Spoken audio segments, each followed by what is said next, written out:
नमस्कार मित्रांनो, मी प्रवीण राऊत। आज आपण राज्यसेवा मुख्य परीक्षेमध्ये असणारा जो काही अर्थशास्त्र विषय आहे याबद्दल आपण आज एक आढावा घेणार आहोत। तुम्हाला माहित असेल की राज्यसेवा मुख्य परीक्षेमध्ये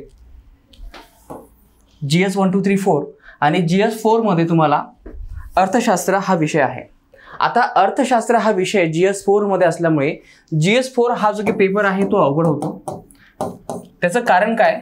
कारण की अर्थशास्त्रामध्ये जवळपास 80 ते 85 प्रश्न येण्याची नेहमी अपेक्षा असते आणि हे जे काही प्रश्न असतात ते सिलेबसला धरून असतात आणि विशेषतः याच्यामध्ये अंडरस्टँडिंग आणि जी काही लेंथ आहे ती प्रत्येक वेळेस सारखी असते।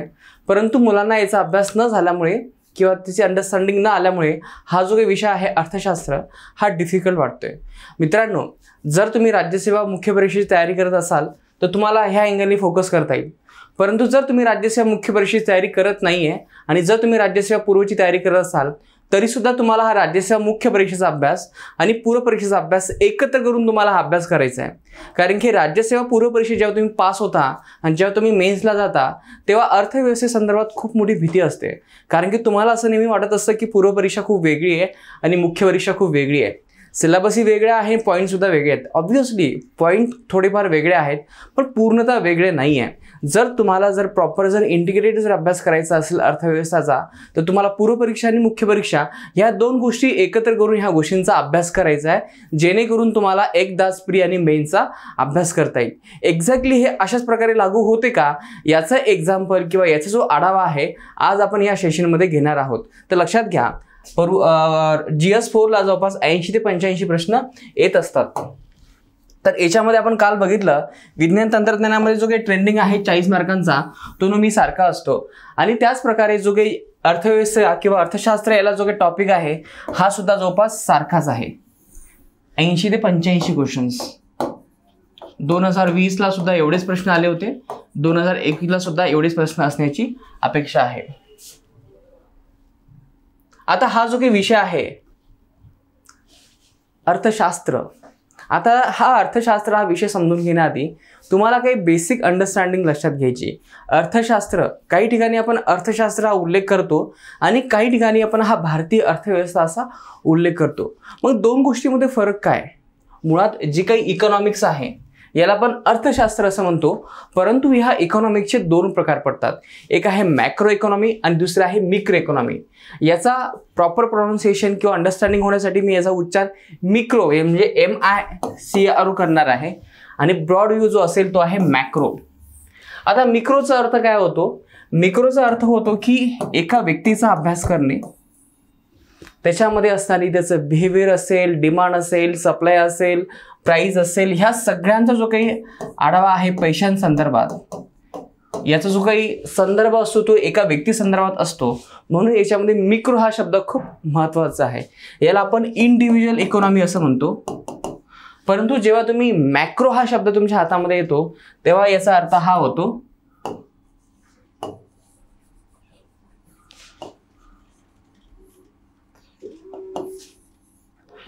पूर्ण देशाची अर्थव्यवस्था।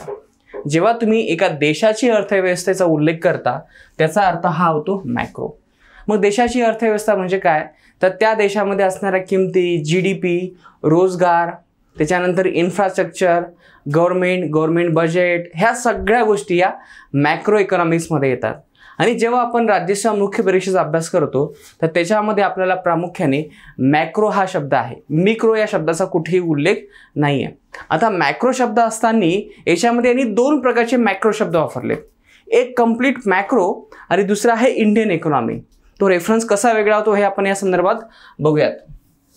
तर लक्षात घ्या, आपल्या सिलेबसमध्ये मॅक्रो हा शब्द जेव्हा याचा उल्लेख केला तेव्हा त्याच्यामध्ये यांनी मॅक्रो शब्द संदर्भात 1.1 ते 1.5 याचा उल्लेख केलेला आहे आणि जेव्हा आपण इंडियन इकॉनॉमीचा उल्लेख करतो तेव्हा 2.1 to 2.11 असा उल्लेख आहे। एक्झॅक्टली याचा डिफरन्स काय असतो ते आपण बघूयात। आता याच्यामध्ये आपण जर बघितलं तर कोर इकॉनॉमी जी आहे किंवा कोर इंडियन इकॉनॉमी आहे याला आपण स्टार्टिंगला बायफ्रिकेट केले। मुळात दोनच मुद्दे आहेत, एक आहे मॅक्रो इकॉनॉमी आणि दुसरा आहे इंडियन इकॉनॉमी। हे असे दोन मुद्दे आहेत, एक आहे मॅक्रो इकॉनॉमी आणि दुसरा आहे इंडियन इकॉनॉमी। हे जे काही कोर सिलेबस आहे याला आपण आपल्या अभ्यासाच्या सोयीनुसार याला वेगळं केलंय. ते कसं वेगळं केलं हे समजून घ्या, तरच कुठे आपल्याला हा सिलेबस आहे तो अंडरस्टँड होऊन सेकंड गोष्टीवरती आपल्याला काम करता येईल.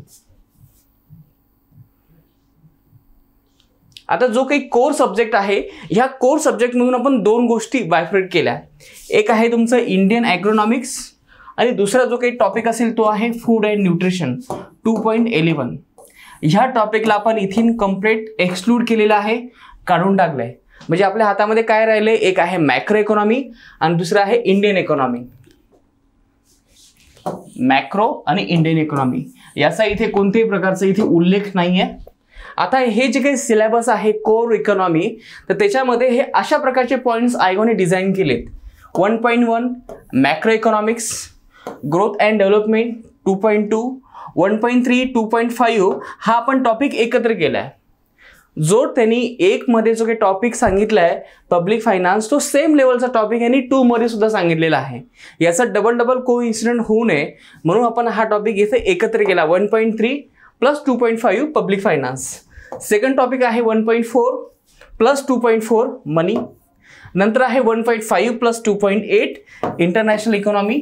नंतर आहे इंडियन इकॉनॉमी, त्याच्या संदर्भात आहे प्लॅनिंग, पॉवर्टी, अनएम्प्लॉयमेंट आणि इकॉनॉमिक रिफॉर्म्स. एकत्र हा टॉपिक आहे 2.1. 2.3 cooperation, industry and service, infrastructure development आणि इकॉनॉमी ऑफ महाराष्ट्र. लक्षात घ्या, आपल्याला सिलेबसवरती का काम करायचं आहे, कारण की जो काही आयोगाने खूप मोठा सिलेबस सांगितलेला आहे त्याला आधी आपल्याला आपल्या सोयीने बायफर्केट आणि इंटिग्रेट करणं गरजेचं आहे. तरच तुम्हाला कळेल की तुम्हाला कुठे कमी अभ्यास करायचा आहे आणि कुठे तुम्हाला अभ्यास वाढवायचा आहे. तर या अँगलने आपण समजून घेऊया की जे काही तुमचा GS4 आहे त्याच्यामध्ये 3 सब्जेक्ट आहेत. एक आहे अर्थशास्त्र, दुसरा आहे कृषी आणि तिसरा आहे विज्ञान तंत्रज्ञान. तर जेव्हा आपण इकॉनॉमी संदर्भात बोलतो, त्या इकॉनॉमीमध्ये आयोगाने त्यांच्या सिलेबसमध्ये कृषी अर्थव्यवस्था किंवा त्याला आपण कृषी अर्थशास्त्र हा पॉईंट ॲड केलेला आहे. एवढंच नाही तर फूड अँड न्यूट्रिशन हा सुद्धा पॉईंट वेगळा आहे. आपण स्टार्टिंगला कोर जे काही इकॉनॉमी आहे त्याला वेगळं केलं आणि यानुसार इथे तुम्हाला हे सगळे पॉईंट्स आपण एकत्र करताना दिसतात. जेव्हा तुम्ही एकत्र सगळे पॉईंट्स करता तर तुम्हाला 10 पॉईंट्समध्ये हा सगळा इकॉनॉमिक सब्जेक्ट इथे डिवाइड झालेला दिसतो. समग्र अर्थव्यवस्था, सार्वजनिक वित्त, आंतरराष्ट्रीय अर्थव्यवस्था, सहकार, पायाभूत सुविधा, वृद्धी आणि विकास, मुद्रा पैसा, भारतीय अर्थव्यवस्था, उद्योग सेवा आणि महाराष्ट्राची अर्थव्यवस्था. लक्षात घ्या, जो काही आयोगाने जो काही कॉम्प्लिकेटेड सिलेबस तुम्हाला मांडला होता, रिपिटेशन केलं होतं, तो सिलेबस आपण याच्यामध्ये 10 पॉईंट्समध्ये मेन्शन केलेला आहे. जस्ट एक तुम्हाला मी एक्झाम्पल सांगतोय. समग्र अर्थव्यवस्थामध्ये बेरोजगारी संदर्भात एक पॉईंट त्यांनी मेन्शन केला होता. आपण हा पॉईंट जो आहे तो डायरेक्टली जो काही भारतीय अर्थव्यवस्था आहे याच्यामध्ये आपण ऍड केलेला आहे. जे काही डबल मुद्दे झालेले आहेत, आणखीन एक सांगायचं म्हणजे वृद्धी आणि विकासमध्ये इथे यांनी पॉवर्टी हा विषय सांगितला आहे आणि सेम पॉईंट याच्यामध्ये सुद्धा मेन्शन केलेला आहे. मग डबल पॉईंट न करता आपण त्या पॉईंटला इथे एकत्र मांडलेला आहे. जसं जसं आपण समोर जाणार आहोत तुम्हाला ते लक्षात येईल. फक्त आता हे लक्षात घ्या की जो काही मोठा इकॉनॉमीचा सब्जेक्ट आहे त्याला आपण 10 पॉईंट्समध्ये इथे कन्वर्ट केलंय. हे 10 पॉईंट्स तुम्हाला इथे दिसत आहेत. आणि आता हे जे काही 10 पॉईंट्स आहेत हे सेम 10 पॉईंट्स तुम्हाला राज्यसेवा पूर्व परीक्षा, मुख्य परीक्षा आणि STI मुख्य परीक्षेला सुद्धा लागू होतात. STI मुख्य परीक्षेमध्ये याच्यामध्ये सर्व पॉईंट्स नाही आहेत, फक्त काही पॉईंट्सचा समावेश आहेत. त्यानुसार तुम्हाला ते बदलायचं असतं. आधी हे लक्षात घ्या की हे 10 पॉईंट्स आहेत. आता इथून पुढे जे काही यूट्यूबवरती आपली जी सिरीज कंटिन्यू होईल ती या पॉईंटनुसार चालेल. मी तुम्हाला ऑलरेडी सांगितले की कोणती एक्झाम अंडरस्टँड करताना त्या एक्झामचा सिलेबस, PYQ आणि ऑथेंटिक सोर्स. तर त्यापैकी आपण आज सिलेबसवरती काम केलेलं आहे आणि सिलेबसवरती काम केल्यानंतर तो एक जो काही पॉईंट आहे सिलेबसचा तो कशा प्रकारे संपवायचा हे आपल्याकडे समोर एक चॅलेंज असतं आणि त्यापैकी आज आपण चॅलेंज हे पूर्ण करणार आहोत. बघूयात एक्झॅक्टली कसं असतं. जो काही सिलेबस आहे म्हणजे आजच्या सिरीजमध्ये आपण फक्त जो काही आयोगाने 1.1 जो डिझाईन केलेला आहे त्याला आपण मॅक्रो इकॉनॉमिक्स असं म्हणतो. मॅक्रो इकॉनॉमिक्स म्हणजे काय, तर आयोगाने तुम्हाला सांगितलंय की नॅशनल इन्कम संदर्भात GDP असेल, GNP असेल, GVA असेल ॲट फॅक्टर कॉस्ट आणि नंतर आहे ॲट मार्केट प्राइस. एवढंच नाही तर GDP डिफ्लेटर म्हणजे काय, त्याच्यानंतर मेथड्स ऑफ नॅशनल इन्कम, आणि त्याचा हा सगळ्यांचा सिलेबस आपण इथे खाली मेन्शन केलाय. तुम्हाला मी आणखीन एक सांगतोय की एम्प्लॉयमेंट कन्सेप्ट्स, मेजर्स ऑफ अनएम्प्लॉयमेंट्स हा टॉपिक आपण इथे कव्हर करणार नाही. हा जो काही टॉपिक आहे आपण 2.1 म्हणजे काय, भारतीय अर्थव्यवस्था, याच्यामध्ये कव्हर करणार आहोत. इथे आपल्याला फक्त आज समग्रलक्षी अर्थशास्त्र म्हणजे काय असेल, जीडीपी संदर्भात आज आपण इथे बोलणार आहोत. तुम्हाला माहित असेल की जीडीपी म्हणजे काय, तर जीडीपीचा अर्थ होतो ग्रॉस डोमेस्टिक प्रोडक्ट. म्हणजे एक्झॅक्टली जीडीपी म्हणजे काय मला सांगा. एखाद्या देशाचा जो विकास आहे तर तो सांगायचा जर असेल तर आपण कसं सांगणार, की त्या देशातील लोक संपन्न आहेत, त्या देशातील लोकांकडे खूप साऱ्या संपत्ती आहे, चांगल्या गाड्या आहेत, रोड आहे, बिल्डिंग्स आहेत, गव्हर्नमेंट चांगली आहे. तर हे एक ढोबळमानाने चित्र झालं. परंतु अर्थव्यवस्था सुधारत चाललेली आहे किंवा लोकांचा विकास होत चाललेला आहे हे आपण कसं सांगणार. या संदर्भात कोणतीही मेजरमेंट नाही आहे. पण जर आपण आपल्या व्यक्तिगत लाईफमध्ये जर बघितलं तर आज माझा जो काही पगार आहे तो आहे 50,000 रुपये, आणि पुढच्या वर्षी हा पगार असणार आहे 60,000, किंवा त्याच्या पुढच्या वर्षी असणार आहे 80,000, त्याच्या पुढच्या वर्षी असणार आहे 90,000. म्हणजे काय, तर माझी स्टँडर्ड ऑफ लिव्हिंग कशी वाढणार, तर माझ्या उत्पन्नाच्या आधारे. उत्पन्न म्हणजे काय असेल, इन्कम. जेवढं उत्पन्न चांगलं असेल तेवढी ही स्टँडर्ड ऑफ लिव्हिंग चांगली असेल, तेवढा हा माझा विकास चांगला असेल. आधी मी सायकल वापरत होतो, आज मी 4 व्हीलर वापरतो. त्याचं कारण काय, उत्पन्न वाढलेलं आहे. म्हणून जेव्हा तुम्ही अर्थव्यवस्था किंवा लोकांचं जेव्हा विकासासंदर्भात तुलना करता तेव्हा लोकांच्या हातामध्ये किती पैसा आहे हे बघितलं जातं. लोकांच्या हातामध्ये पर कॅपिटा इन्कम किती आहे याचा अभ्यास करून तुमची अर्थव्यवस्था कोणत्या लेवलला जात आहे, एक त्याला आपण काय म्हणू, एक बेंचमार्क आहे. आणि हे बेंचमार्क देशाच्या अँगलनी, जगाच्या अँगलनी समजून घेणं खूप जास्त गरजेचं आहे. कारण की जर आपल्याला गरिबी कमी करायचं असेल तर जीडीपी जर वाढत असेल तर डेफिनेटली देशामध्ये असणारा गरीब जी लेवल आहे, अनएम्प्लॉयमेंट जनरेशन आहे, तो जास्त होतो. तर हे जे काही समीकरण आहे जीडीपी संदर्भात लागू असलेलं, या संदर्भात आपल्याला आज अभ्यास करायचा आहे. जीडीपीचा अर्थ काय होतो, जीडीपीचा अर्थ होतो की goods and services produce within a country at a given period of time. एका विशिष्ट काळामध्ये, एका विशिष्ट देशामध्ये किंवा एका विशिष्ट बॉक्समध्ये ज्या काही वस्तू आणि सेवांचं उत्पादन होते त्याला आपण जीडीपी असं म्हणतो. जर आपण इथे एक एक्झाम्पल घेतलं की एक घर आहे आणि या घरामध्ये असणाऱ्या लोकांनी 10 पेन तयार केलेत, म्हणजे याचा अर्थ हा होतो का, तर त्या लोकांचा जीडीपी 10 आहे. हो, एक्झॅक्टली. परंतु जीडीपी जेव्हा आपण सांगत असतो तेव्हा त्याच्यामध्ये प्रोडक्शन व्हॅल्यू महत्त्वाची असते. किती क्वांटिटी आहे याला महत्त्व नाही आहे, तर व्हॅल्यू महत्त्वाची आहे. जर सपोज दॅट एका पेनाची प्राइस आहे 10 रुपये आणि या घराने आपल्याला माहिती आहे की 10 पेन तयार केलेत, तर याचा अर्थ की या देशाचा जीडीपी आहे 1000 रुपये. किती आहे देशाचा जीडीपी, 1000 रुपये. आता याच्यामध्ये जेव्हा आपण जीडीपी जेव्हा कन्सेप्ट वापरतो तर या जीडीपी कन्सेप्टमध्ये सर्वात महत्त्वाचं आहे की तुमचं घर. आता विचार करा, सपोज दॅट इथे दुसऱ्यांचं घर आहे आणि या दुसऱ्यांच्या घरामध्ये हा एक सदस्य आला, दुसऱ्या घरामध्ये गेला आणि यांनी इथे पेन तयार केलेत. तर मला सांगा, हा जो काही जीडीपी असेल एका पेनाचा, जो यांनी इथे निर्माण केलेला आहे, तो या जीडीपी मध्ये काउंट होईल का, तर नाही. मुळात डिफरन्सचा अर्थ तोच होतो की विदिन अ कंट्री. जर तो कंट्रीच्या बाहेर जाऊन एखादी गोष्ट उत्पादित करत असेल तर त्याला आपण जीडीपी म्हणायचं का, तर नाही. जीडीपी म्हणजे काय, जर देशाअंतर्गत एखाद्या व्यक्तीने जे काही वस्तू तयार केलेल्या आहेत त्याची जे काही फायनल व्हॅल्यू असेल त्यालाच आपण जीडीपी असं म्हणूयात. जस्ट एक एक्झाम्पल, एक आणखीन एक व्यक्ती आहे राम नावाचा, तो या घरामध्ये गेला आणि त्यांनी काही पेन तयार केलेत, 2 पेन तयार केलेत. मला सांगा, मग या घरासाठी तो जीडीपी असेल का, हो. कारण की हा व्यक्ती कुठे जरी असला पण त्याने घरामध्ये येऊन हे पेन तयार केलेले आहेत, म्हणून हा देशाचा किंवा या घराचा जीडीपी होऊ शकतो. त्या अँगलने आपण काय एक्झाम्पल बघूयात. आता इथे तुम्हाला माहित असेल की कॅटरीना कैफ, हिचं जे काही सिटिझनशिप आहे ते भारतीय नाही आहे, तर ती हाँगकाँगची आहे. आणि तुम्हाला माहित असेल की ती 17 वर्षापासून आपल्या भारतामध्ये राहते. बॉलिवूड इंडस्ट्रीमध्ये खूप मोठी हिरोईन आहे. एवढंच नाही तर तुम्हाला माहित असेल की तिचं जे लग्न आहे विकी कौशल बरोबर झालेलं आहे. मग आता तिला भारतीयत्व मिळेल का, तर भारतामध्ये लग्न झाल्यानंतर तर त्याला ते नागरिकत्व देण्याची काही तरतूद नाही आहे. त्यामुळे याला मिळेल की नाही हे आपण इथे सांगणार नाही आहे. महत्त्वाचं हे आहे की आज कॅटरीना कैफ ही भारतामध्ये आहे, जे काही पैसा कमवते बॉलिवूड इंडस्ट्रीमध्ये. सपोज दॅट एका पिक्चरचे जवळपास 15 कोटी रुपये घेते, तर जे काही 15 कोटी जे असतील ते आपल्या भारताच्या GDP मध्ये ॲड होतील का हाँगकाँगच्या याच्यामध्ये ॲड होतील? नाही. तर हे जे काही पैसे असतील कॅटरीना कैफनी जे काही कमवले असतील 15 कोटी रुपये एका पिक्चरमधून, ते सगळे भारताच्या GDP मध्ये तयार होतील. का? कारण की भारतामध्ये राहते आणि भारतामध्ये तिने ते काम केलेलं आहे आणि त्यामुळे जे काही तिला पैसा मिळाला जो त्यांनी इथे तयार केलेला आहे, त्यामुळे हे भारताचं GDP झाला. जर तिने यापैकी 5 कोटी जर समजा देशाच्या बाहेर जर पाठवले असेल तर हे GDP मध्ये येतात का? तर नाही. जे फक्त भारतामध्ये पैसे तयार होतात किंवा वस्तू आणि सेवा तयार होतात तोच फक्त तुमचा GDPचा पार्ट असेल.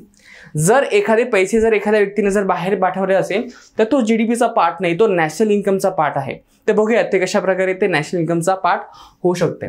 आता आणखीन एक दुसरं एक्झाम्पल आहे निकचं. तुम्हाला माहीतच असेल की निक नावाचा जो व्यक्ती आहे तो भारतामध्ये येतो आणि काही शोज करतो आणि त्या शोजमधून त्याला जवळपास 1 कोटी रुपये मिळतात. किती कोटी? 1 कोटी रुपयेच मिळतात. आणि मला सांगा मग अशा प्रकारे जे काही 1 कोटी जे असतील तो भारताचा GDP असेल का? यस, एक्झॅक्टली तो भारताचा GDP असेल. लक्षात घ्या, एखाद्याचा बाहेरून असलेला व्यक्ती जर भारतामध्ये येत असेल आणि काम करत असेल, वस्तू आणि सेवाचं उत्पादन करत असेल तर त्याला आपण GDP असं म्हणतो. त्यामुळे निकनी जर भारतामध्ये जर काही शोज तयार केलेत आणि तिथून जो काही त्यांनी पैसा तयार केलेला आहे तो सुद्धा आपल्या देशामध्ये GDP मध्ये काउंट केला जातो. आता दुसरं एक एक्झाम्पल आपण घेऊयात. सलमान खान लंडनला गेलेत आणि तिथे त्यांचे काही शोज होते आणि त्या शोजमधून त्याला 5 कोटी मिळालेत. लक्षात घ्या, सलमान खान लंडनला गेलेत आणि त्यांनी तिथे 5 शोज केलेत आणि त्या 5 शोजमधून त्यांना 5 कोटी रुपये मिळालेत.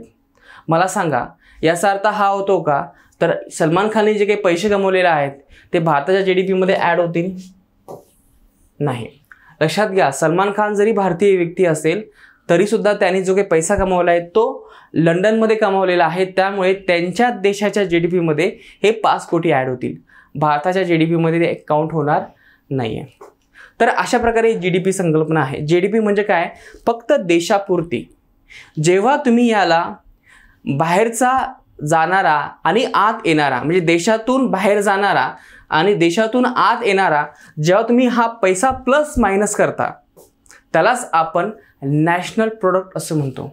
लक्षात घ्या, प्लस मायनस करणं म्हणजेच नॅशनल प्रोडक्ट. ते कशा प्रकारे आपण त्याचा आवाका घेऊयात. त्याच्या आधी तुम्हाला GDPच्या काही बेसिक कन्सेप्ट समजून घ्यायच्या आहेत. एक आहे GDP, GNP, NDP, NNP, national income आणि पर कॅपिटा इन्कम.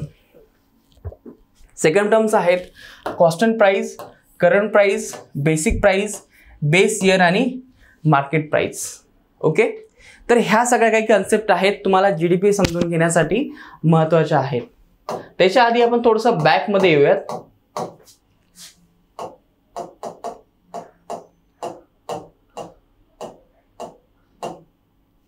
लक्षात घ्या, इथे आपण काय सांगितलं की GDP म्हणजे काय तर एका देशामध्ये विशिष्ट वेळेमध्ये जो काही वस्तू आणि सेवा निर्माण होतात त्यांची जी काही फायनल व्हॅल्यू असेल त्याला काय म्हणायचं? GDP. इथे जो काही शब्द आपण इथे वापरलेला आहे गिवन पिरियड ऑफ टाइम, भारतामध्ये याचा अर्थ होतो फायनान्शियल इयर. तुम्हाला माहित असेल की भारतामध्ये जे काही फायनान्शियल इयर आहे ते आहे 1 एप्रिल ते 31 मार्च. 1 एप्रिल ते 31 मार्च. मग भारतामध्ये जर आपण जरा विचार केला 1867 पासून हे जे काही फायनान्शियल इयर आहे हे सारखं आहे. परंतु 1984 मध्ये LK झा कमिटी, त्याच्यानंतर 2016 मध्ये के सुंदरम कमिटी, 1984 मध्ये LK झा कमिटी आणि 2016 मध्ये के सुंदरम कमिटी स्थापन झाली होती आणि त्यांना सांगण्यात आलं होतं की भारताचं फायनान्शियल इयर काय असावं. भारताची अर्थव्यवस्था आणि मान्सून याचा अंदाज घेत 1 एप्रिल ते 31 मार्च जे एक आपण काही फायनान्शियल इयर पकडले हे आपल्या भारतासाठी फायदेमंद नाही आहे. जे काही फायनान्शियल इयर आपण जे काही पकडलेलं आहे आत्ताचं ते ब्रिटिशांच्या सोयीनुसार तयार केलेलं आहे. भारतासाठी जे काही फायनान्शियल इयर असावं त्याची डेट असावी 1 जानेवारी ते 31 डिसेंबर. पण हे जे काही शिफारशी आहे के सुंदरम यांच्या ते अजून आपण ॲक्सेप्ट केल्या नाही आहे. तर त्यामुळे सध्यासुद्धा आपल्या भारतामध्ये फायनान्शियल इयर 1 एप्रिल ते 31 मार्च आहेत. तर याच्यावरती थोडासा विचार करा. आता 1867 पूर्वी जे काही ब्रिटिशांचं फायनान्शियल इयर होतं ते होतं 1 मे ते 30 एप्रिल. 1867च्या पूर्वी फायनान्शियल इयर होतं 1 मे ते 30 एप्रिल. 1867 नंतर ते आत्तापर्यंत भारतामध्ये जे काही फायनान्शियल इयर आहे ते आहे 1 एप्रिल ते 31 मार्च. त्या संदर्भात जे काही फायनान्शियल इयर आहे त्या संदर्भात 1984 मध्ये एल्केझा कमिटी आणि 2016 मध्ये के सुंदरम कमिटी आपण स्थापन केलेली आहे. परंतु यांच्या ज्या काही शिफारशी आहेत त्या आपण ॲक्सेप्ट केल्या नाही. हे आहे इथे at given period of time. आता या डेफिनेशनमध्ये आणखीन आपल्याला एक सुधारणा करायची आहे.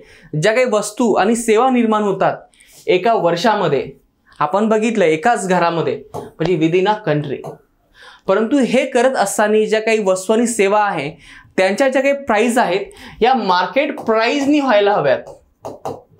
किती व्हायला हव्यात? Market price.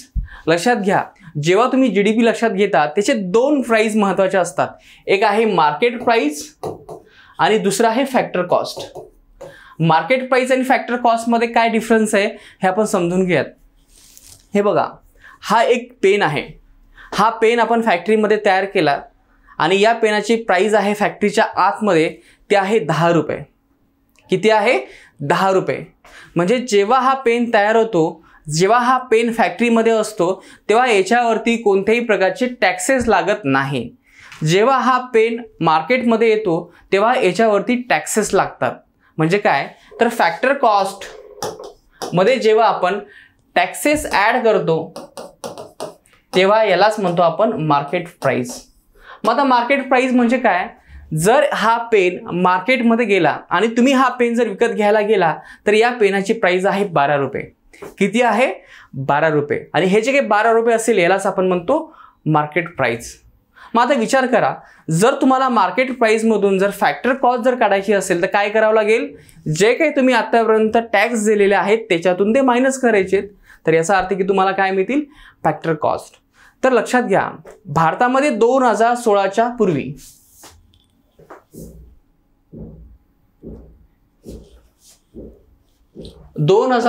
पूर्वी किंवा 2015-16 पूर्वी भारतामध्ये जे काही जीडीपी कॅल्क्युलेट केला जात होता तो फॅक्टर कॉस्टला होता. फॅक्टर कॉस्ट म्हणजे काय तर फॅक्टरीमध्ये ज्या काही वस्तू तयार झाल्या आहेत त्या फॅक्टरीमध्ये असणारी जे काही प्राइस आहे यालाच आपण फॅक्टर कॉस्ट म्हणतो. आणि जेव्हा ती मार्केटमध्ये येते त्याला आपण मार्केट प्राइस असं म्हणतो. 2016च्या आधी जो काही जीडीपी कॅल्क्युलेट केला जात होता त्याला आपण जीडीपी ॲट फॅक्टर कॉस्ट असं म्हणत होतो. परंतु आज 2015-16 नंतर आपण याला जीडीपी ॲट मार्केट प्राइस असं म्हणतो.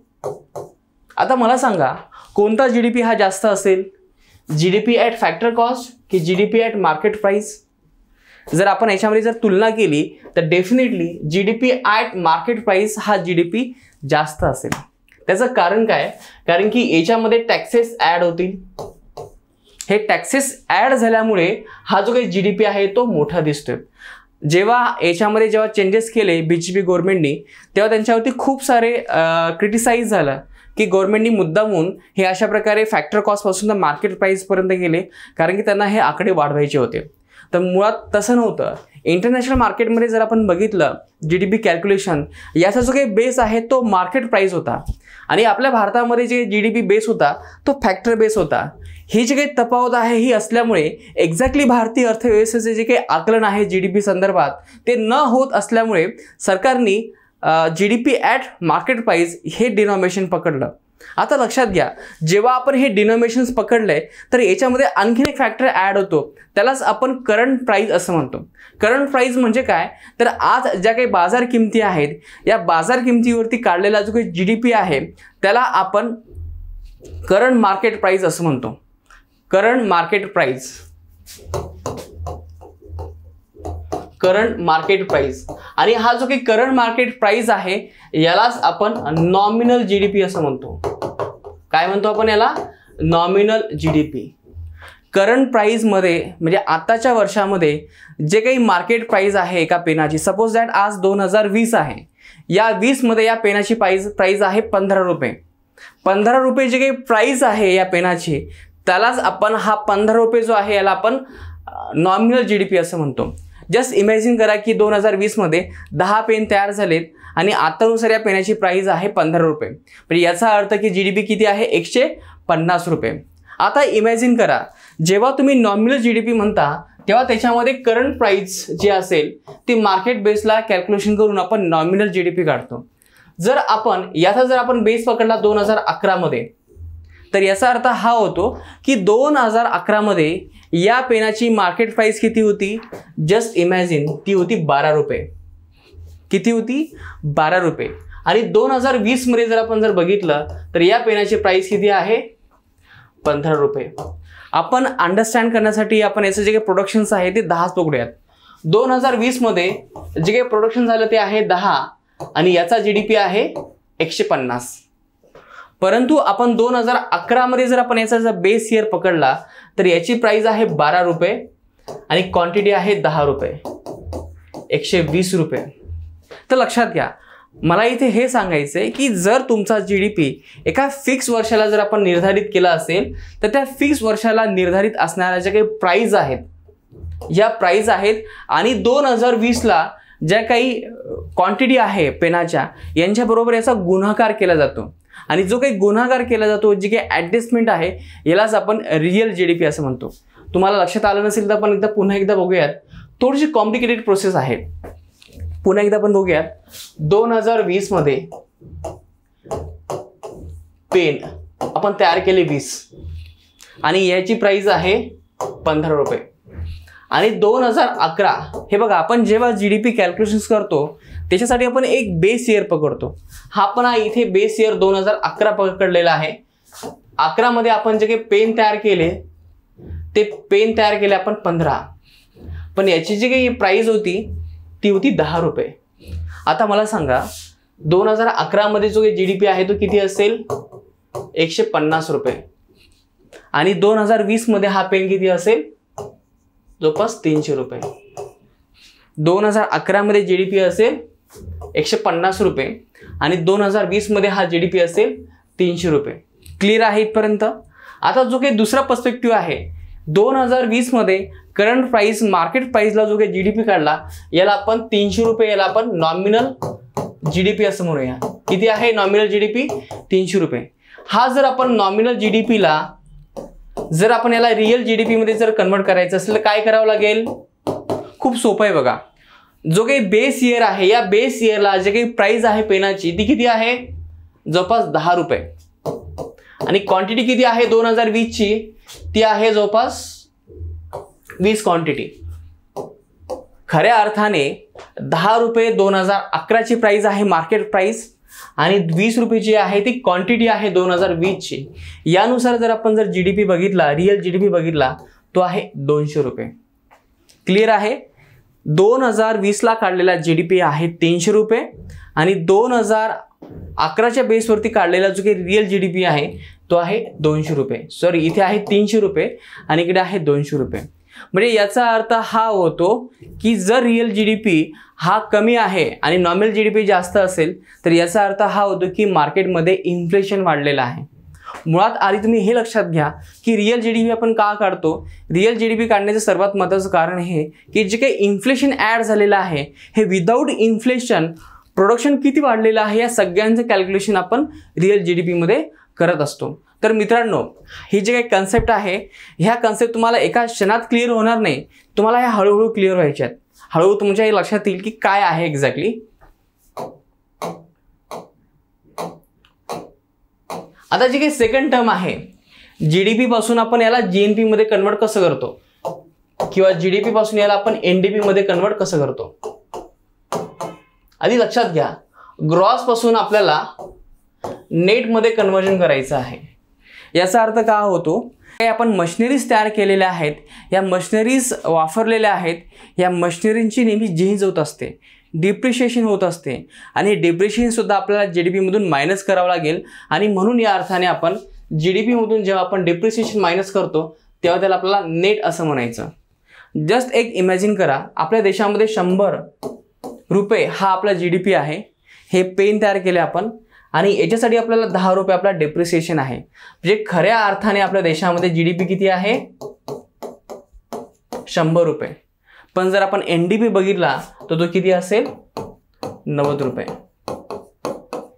आता डी जेव्हा तुम्ही वापरता किंवा त्याला एनडीपी डोमेस्टिक असं म्हणता तेव्हा हे देशासंदर्भात आहे. जेव्हा तुम्ही याच्यामध्ये देशामध्ये येणारं किंवा देशातून जाणारं हे जेव्हा इन्कम तुम्ही प्लस मायनस करता त्यालाच आपण नेट एक्सपोर्ट असं म्हणतो.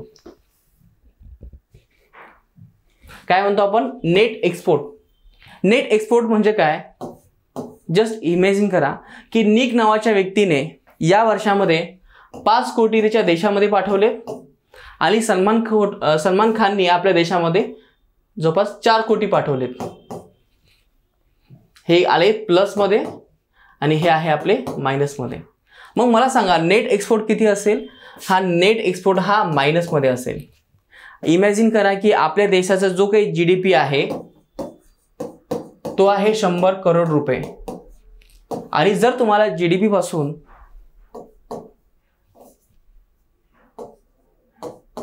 जीएनपी मध्ये जर जायचं असेल तर ह्या 100 मध्ये तुम्हाला जे काही नेट एक्सपोर्ट आहे ते नेहमी प्लस मायनस करावं लागेल म्हणजे -1. तर मला सांगा जीएनपी किती असेल? 99 रुपीज किंवा 99 करोड रुपीज. क्लिअर झाला? जीडीपी मध्ये जेव्हा तुम्ही एक्सपोर्ट आणि इम्पोर्ट प्लस मायनस करता त्यालाच आपण नॅशनल प्रोडक्ट असं म्हणतो. ग्रॉसचं जेव्हा आपण नेटमध्ये घेऊन जातो तर त्याच्यामध्ये तुम्हाला डेप्रिसिएशन हे मायनस करावं लागतं. पुन्हा एकदा मी सांगतो क्लिअर. जीडीपी मधून जेव्हा आपण डेप्रिसिएशन मायनस करतो तर यालाच आपण एनडीपी असं म्हणतो आणि ह्या एनडीपी मध्ये जेव्हा आपण नेट एक्सपोर्ट जेव्हा प्लस मायनस करतो तर याला म्हणायचं एनएनपी. आता जो काही आपला एनएनपी असतो लक्षात घ्या, एनएनपी, याच एनएनपीला आपण आपलं नॅशनल इन्कम असं म्हणतो. काय म्हणतो? National income. एनएनपीलाच आपण आपला नॅशनल इन्कम म्हणतो. जेव्हा आपण ह्या नॅशनल इन्कमला जेव्हा पॉप्युलेशननी डिवाइड करतो तर यालाच म्हणतात पर कॅपिटा इन्कम, PI, पर कॅपिटा इन्कम. आता ह्या खूप बेसिक कन्सेप्ट आहेत, तुम्हाला हळूहळू कळतील. क्लिअर आहे? जेव्हा तुम्हाला एनडीपी मधून जेव्हा तुम्हाला डोमेस्टिक मधून नॅशनलमध्ये कन्वर्ट करायचं आहे तेव्हा तुम्हाला नेट एक्सपोर्ट प्लस मायनस करायचं तेव्हा तुम्हाला काय मिळेल? एनएनपी. आणि एनएनपी म्हणजे काय असेल? तुमचा नॅशनल इन्कम. सेकंड टर्म आपण बघूयात.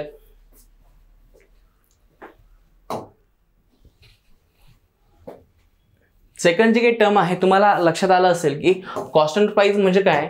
2011 मध्ये आपण ज्या काही प्राइस ऍडजस्टमेंट केलेल्या आहेत किंवा जे काही तुलना केलेली आहे याला आपण कॉन्स्टंट प्राइस असं म्हणतो. करंट प्राइस म्हणजे काय?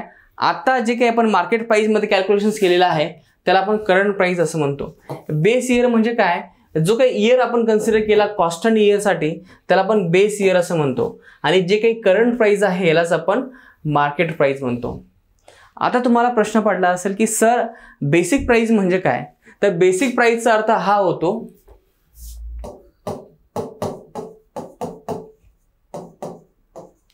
जी काही तुमची फॅक्टर कॉस्ट आहे या फॅक्टर कॉस्ट मध्ये जर मी याच्यामध्ये नेट इनडायरेक्ट टॅक्स जर ऍड केलेत तर यालाच म्हणायचं मार्केट प्राइस. काय म्हणायचं? Market price. पण मित्रांनो इथे लक्षात घ्या, तुम्हाला इथे बेसिक प्राइस हा शब्द यांनी वापरलेला आहे. बेसिक प्राइसचा अर्थ हा होतो की तुम्हाला जे काही तुमचा फॅक्टर कॉस्ट असेल किंवा फॅक्टरी कॉस्ट असेल या फॅक्टरी कॉस्ट मध्ये तुम्हाला प्रोडक्शन टॅक्स हे ऍड करावे लागतात.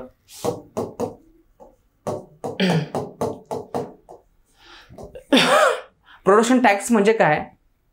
इनडायरेक्ट टॅक्स व्यतिरिक्त जे काही टॅक्स आहेत तर त्याला आपण प्रोडक्शन टॅक्स असं म्हणतो. तर प्रोडक्शन टॅक्स म्हणजे जसं की जमिनीचा कर असेल किंवा छोटा मोठा ऑक्ट्रॉय कर असेल किंवा महानगरपालिकेचा कर असेल, हा संपूर्ण हा प्रोडक्शन कॉस्ट मध्ये येतो. Factory cost plus production cost याला आपण बेसिक प्राइस असं म्हणतो. काय म्हणतो? Basic price. आपण मार्केट प्राइस कधी म्हणतो? जेव्हा फॅक्टर कॉस्ट मध्ये नेट इनडायरेक्ट टॅक्सेस ऍड होतात. लक्षात घ्या, प्रोडक्शन टॅक्सेस आणि नेट इनडायरेक्ट टॅक्सेस ह्या दोन गोष्टींमध्ये खूप फरक आहे. त्याच्यामुळे हा फरक तुम्हाला क्लिअर करण्यासाठी जर तुम्हाला फॅक्टर कॉस्ट काढायची असेल जीडीपीला तर लक्षात घ्या, market price minus net indirect taxes जेव्हा तुम्ही करता तर त्याला आपण जीडीपी ॲट फॅक्टर कॉस्ट असं म्हणतो. तर याच्यावरती तुम्हाला काही क्वेश्चन्स आपण समोर दिलेले आहेत, तुम्हाला ते लक्षात येईल हळूहळू. करंट प्राइस आणि मार्केट प्राइसला जेव्हा आपण जीडीपी काढतो त्याला आपण नॉमिनल जीडीपी असं म्हणतो. हे आपण ऑलरेडी बघितलंय. तसं आपण एक्झाम्पल सुद्धा बघितलंय. जीडीपी डिफ्लेटर म्हणजे काय, तर nominal GDP divided by real GDP, त्यालाच आपण जीडीपी डिफ्लेटर म्हणतो.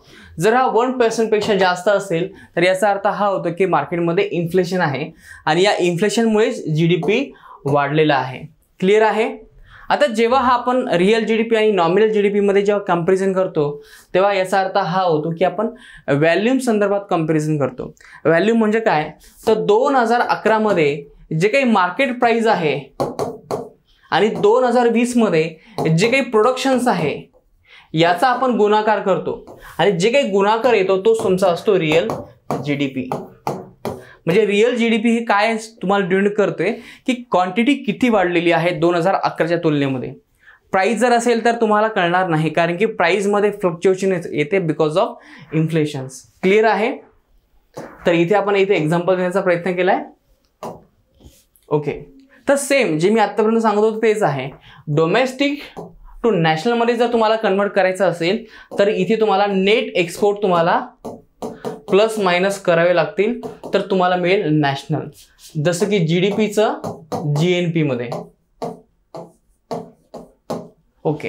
त्याच्यानंतर GDP to depreciation NDP. NDP मध्ये जेव्हा तुम्ही नेट एक्सपोर्ट ऍड करता त्याला आपण एनएनपी, आणि एनएनपी जो आहे त्यालाच आपण नॅशनल इन्कम म्हणतो, आणि national income divided by population त्यालाच आपण पर कॅपिटा इन्कम असं म्हणतो. ठीक आहे. ग्रॉथचं जेव्हा तुम्ही नेटमध्ये कन्व्हर्जन करता तेव्हा तुम्हाला इथून डेप्रिसिएशन हे मायनस करावे लागते. तर अशा प्रकारे ही बेसिक कन्सेप्ट आहे.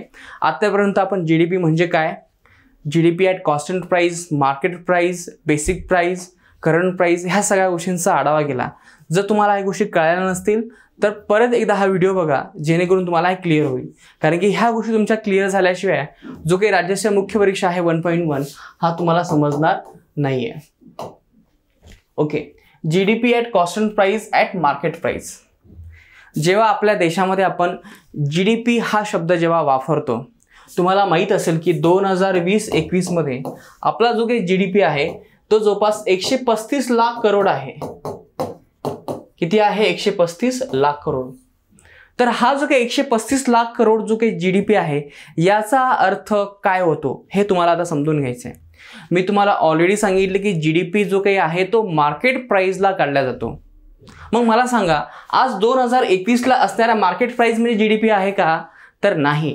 2011-12 मध्ये जो काही मार्केट प्राइस होती ती मार्केट प्राइस याच्यामध्ये आपण ऍडजस्ट केली या क्वांटिटीमध्ये आणि इथून एक आपण जीडीपी तयार केला, आणि हाच जो काही जीडीपी असेल तो आहे आपला 135 लाख करोड.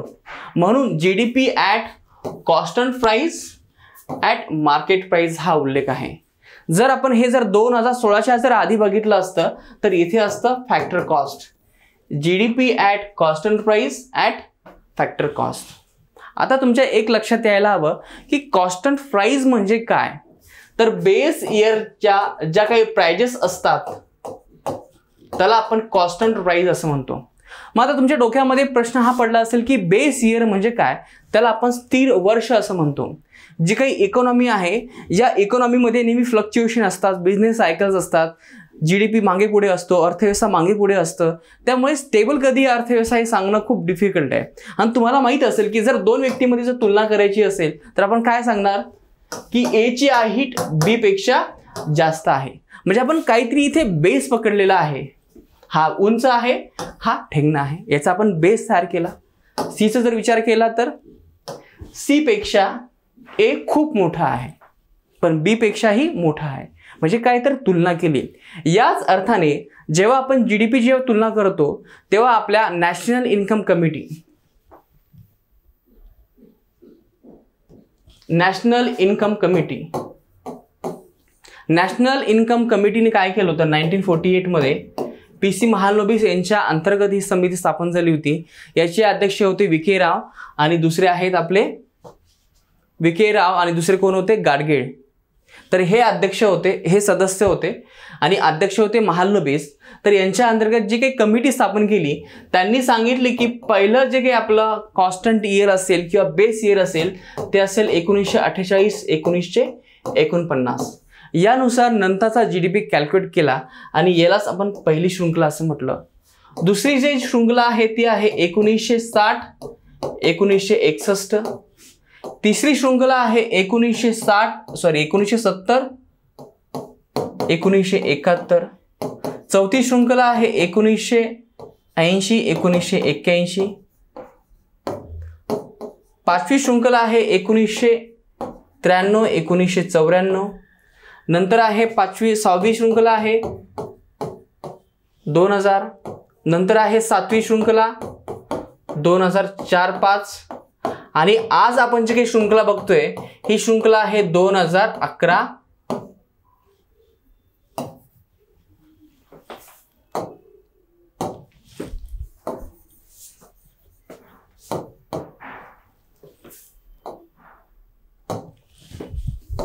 दोन 2005 आणि ही जी शृंखला आहे 2011 2012.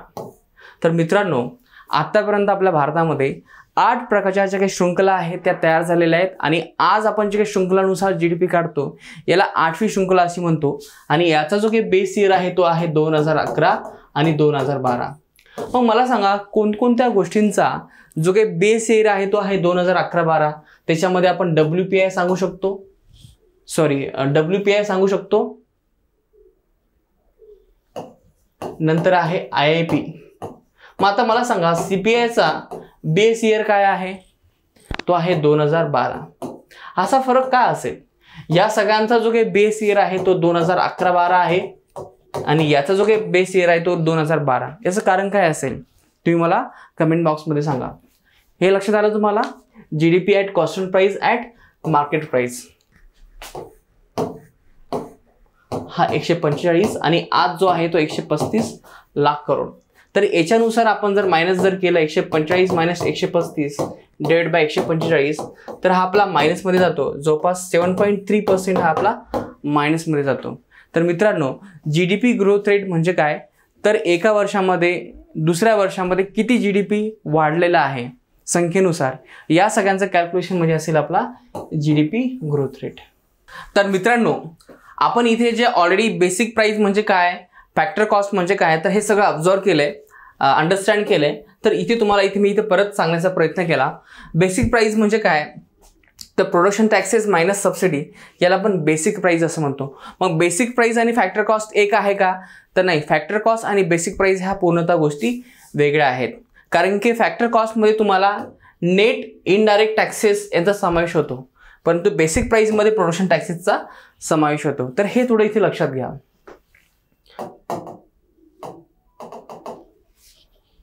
आज आपण इथे सराव प्रश्न बघणार आहोत. या सराव प्रश्नामध्ये पहिला प्रश्न आपण बघूयात. खालीपैकी कोणती पद्धती GDP मापन करताना वापरत नाहीये? उत्पादन पद्धत, उत्पन्न पद्धत, खर्च पद्धत, आयात निर्यात पद्धत.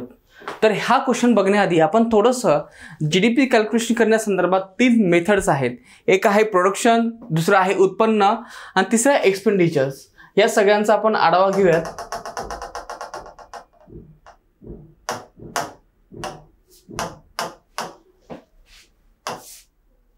तर लक्षात घ्या इथे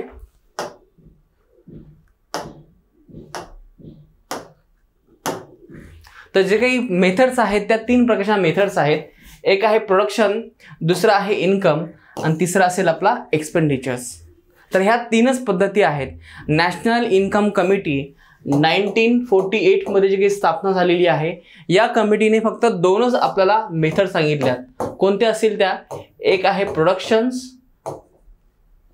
प्रोडक्शन आणि दुसरा असेल आपला इन्कम. एक्सपेंडिचर संदर्भात कोणत्याही घडामोडी त्यांनी सांगितल्या नव्हत्या परंतु 2015-16 नुसार आपल्या भारतामध्ये आपण सध्या 3ही पद्धतीचा जीडीपी कॅल्क्युलेशन करण्यामध्ये वापर करत असतो. एक आहे प्रोडक्शन, दुसरा आहे इन्कम आणि तिसरा आहे एक्सपेंडिचर्स.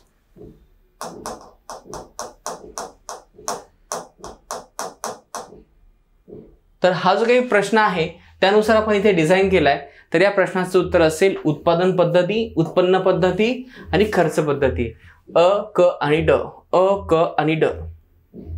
तर लक्षात घ्या, हे आहे उत्पादन पद्धती आणि प्रश्न विचारलाय वापरत नाही, म्हणजे आपण ब वापरत नाही. तर या प्रश्नाचं उत्तर असेल 3, फक्त ब.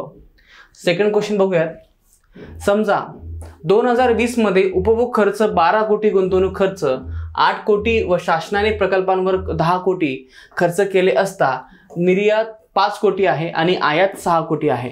तर हा जो काही प्रश्न आहे हा आहे जीडीपी एक्सपेंडिचर मेथडवरती आधारित. मी तुम्हाला सांगितलं की जीडीपी कॅल्क्युलेशन करण्यासंदर्भात 3 मेथड्स आहेत. एक आहे इन्कम, प्रोडक्शन आणि तिसरा आहे एक्सपेंडिचर. तर एक्सपेंडिचर मेथड्समध्ये एक फॉर्म्युला लक्षात ठेवा, तो फॉर्म्युला आहे चिकझम, x - m. तर जो काही खर्च केला जातो सरकारच्या माध्यमातून किंवा खाजगी व्यक्तीच्या माध्यमातून किंवा जी काही गुंतवणूक केली जाते, ह्या सगळ्यांचा प्लस मायनस ह्या उत्पन्नाला किंवा ह्या सगळ्या जीडीपीला आपण जीडीपी ॲट एक्सपेंडिचर कॉस्ट असं म्हणतो. तर इथे लक्षात घ्या 2020 मध्ये उपभोग खर्च म्हणजे काय असेल, कन्झम्पशन किती आहे 12 कोटी, नंतर आहे गुंतवणूक आहे 8 कोटी, नंतर यांनी सांगितले की शासनाने किती कोटी खर्च केलेला आहे तर 10 कोटी, आणि त्याच्यामध्ये हे जे काही आयात आणि निर्यात आहे यांचा जो काही प्लस मायनस आहे x - m, तर हा किती आहे तर 1 करोड. म्हणून आपण याला इथे -1 करोड असं करूयात. लक्षात घ्या 12 + 8 20, 20 + 10 30 आणि -1. तर इथे जो काही जीडीपी आहे ॲट एक्सपेंडिचर कॉस्ट, तर या प्रश्नाचं उत्तर आहे 29 कोटी रुपये. क्लिअर आहे, खूप सोपा प्रश्न होता. सेकंड आहे बाजार किमतीला असलेल्या जीडीपीतून काय वजा केल्यास घटक किमतीला असलेला जीडीपी मिळतो. बाजार किमतीला असलेल्या जीडीपीतून म्हणजे जीडीपी ॲट मार्केट प्राइस मधून काय वजा केल्यास आपल्याला जीडीपी ॲट फॅक्टर कॉस्ट असं मिळते. मी तुम्हाला ऑलरेडी सांगितलंय की जर जीडीपी मार्केट प्राइस मधून जर आपण नेट टॅक्सेस जर मायनस केलेत त्याला आपण नेट इनडायरेक्ट टॅक्सेस असं म्हणूयात, तर काय मिळतो आपल्याला जीडीपी फॅक्टर कॉस्ट. आता इथे लक्षात घ्या नेट इनडायरेक्ट टॅक्स म्हणजे काय, तर इथे होते plus indirect taxes minus subsidies. तर ह्या शब्दाला आपण काय म्हणायचं, नेट इनडायरेक्ट टॅक्सेस. क्लिअर आहे, सोपा हा प्रश्न आहे. खालीलपैकीची मोजणी करताना घटक समाविष्ट असावे लागतात. घटक किमतींना काढलेले स्थूल देशांतर्गत उत्पाद, बाजार किमतीनुसार स्थूल देशांतर्गत उत्पाद, स्थिर किमतींना बाजार किमतीनुसार स्थूल देशांतर्गत उत्पादन, आधारभूत वर्ष आधारित स्थिर किमतींना बाजार किमतीनुसार स्थूल देशांतर्गत उत्पादन. तर या प्रश्नाचं उत्तर काय असेल तर ते असेल 4. थोडा विचार करा, यांनी काय म्हटलेलं आहे की भारतामध्ये कोणते घटक समाविष्ट आहे जीडीपी काढताना. सध्याच्या लेवलला जर आपण विचार केला तर आपल्याला कॉन्स्टंट प्राइस माहित असणे गरजेचे आहे. कोणती कॉन्स्टंट प्राइस असेल 2011च्या बेसनुसार ती कोणती असायला हवी, मार्केट प्राइस. क्लिअर आहे. आणि आत्ताचं जे काय आहे 2022च्या याच्या काय असतील आपल्या व्हॅल्यूम्स बघूयात. आधारभूत वर्ष आधारित स्थिर किमतींना म्हणजे कॉन्स्टंट प्राइस, यस इथे दिलंय. बाजार किमतीनुसार स्थूल देशांतर्गत उत्पादन म्हणजे काय आहे आजचा जीडीपी. तर या प्रश्नाचं उत्तर असेल 3. क्लिअर आहे, ऑलरेडी आपण याच्यावरती डिस्कशन केलंय. सेकंड क्वेश्चन आहे वास्तविक जीडीपी म्हणजे काय, तर यालाच आपण रिअल जीडीपी असं म्हणतो. तर या प्रश्नाचं उत्तर काय आपण बघूयात. अंतिम वस्तू व सेवा त्यांच्या बाजारभावाला किमतीला मोजलेला जीडीपी. जर बाजारभाव असेल तर याला काय म्हणायचं, नॉमिनल जीडीपी. त्यामुळे हा इथे ऑप्शन नसेल. चालू किमतींना मोजलेला जीडीपी, परत हेच आहे नॉमिनल जीडीपी. यापैकी नाही तर क्वेश्चन मार्क आहे, बघूयात. आधारभूत वर्ष व स्थिर किमतींना मोजलेल्या त्या वर्षातील बाजारभावाच्या किमतीच्या सध्या काढायच्या असलेल्या जीडीपीच्या उत्पादन यांचा गुणाकार. बरोबर आहे. आता कसं येते लक्षात घ्या. 2011-12 मध्ये या पेनाची प्राइस आहे 12 रुपये. 2022 मध्ये किंवा 20 मध्ये या पेनाची प्राइस आहे 15 रुपये. क्लिअर आहे. मग अशा वेळेस जर आपल्याला जर रिअल जीडीपी काढायचा असेल तर 2020 मध्ये आपण किती पेन तयार केलेत, 25 पेन तयार केलेत. मग मला सांगा रिअल जीडीपी मध्ये आपण करंट प्राइस वापरतो का, तर नाही. आपण काय करतो, जे काही बेस इयरला असणारी जे काही मार्केट प्राइस आहे 12 रुपये गुणिला 25, जे काही आपला जीडीपी असेल ह्या जीडीपीला आपण काय म्हणायचं, रिअल जीडीपी. म्हणजे लक्षात घ्या आजची क्वांटिटी आणि 2011-12 मध्ये जे काही प्राइस आहे मार्केट प्राइस या सगळ्यांचा गुणाकार म्हणजे असेल आपला रिअल जीडीपी. क्लिअर आहे. ह्यानुसार या प्रश्नाचं उत्तर असेल 2. सेकंड क्वेश्चन आपण बघूयात. राष्ट्रीय उत्पन्नाच्या मोजमापासाठी 1 जानेवारी ते 31 डिसेंबर हे अधिक नाही ते आधारभूत वर्ष असं लिहायला हवं होतं. हे वाक्य इथे चुकीचं आहे, कारण की 1 जानेवारी असं कुठेही आपला उल्लेख नाही आहे. त्याच्यानंतर भारतामध्ये राष्ट्रीय उत्पन्नाचे मोजमाप करताना उत्पादन पद्धती आणि उत्पन्न पद्धतीचा वापर केला जातो. तर हो, हे वाक्य बरोबर आहे. तिसरं आहे जीडीपीचा वृद्धी दर हा त्या अर्थव्यवस्थेचा वृद्धी दर दर्शवितो. हे सुद्धा वाक्य बरोबर आहे.